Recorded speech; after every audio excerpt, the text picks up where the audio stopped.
ابو ہریرہ رضی اللہ عنہ کہتے ہیں کہ رسول اللہ صلی اللہ علیہ وآلہ وسلم نے فرمایا، 3 شخص ایسے ہیں کہ قیامت کے دن ان کا مد مقابل میں ہوں گا، اور جس کا میں قیامت کے دن مد مقابل ہوں گا اس پر غالب آؤں گا۔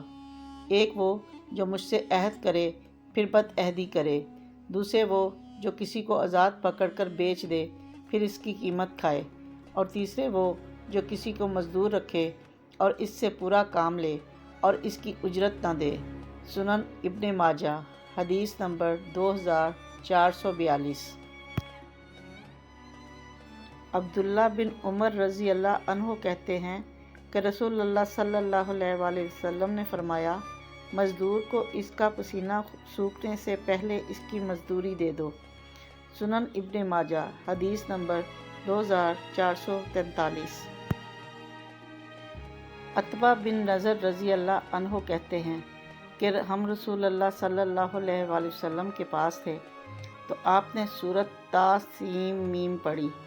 جب موسیٰ علیہ السلام کے واقعہ پر پہنچے تو آپ صلی اللہ علیہ وآلہ وسلم نے فرمایا، موسیٰ علیہ السلام نے اپنے آپ کو عفت و پاک دامنی اور خوراک کے عوض 8 یا 10 سال تک مزدور بنایا۔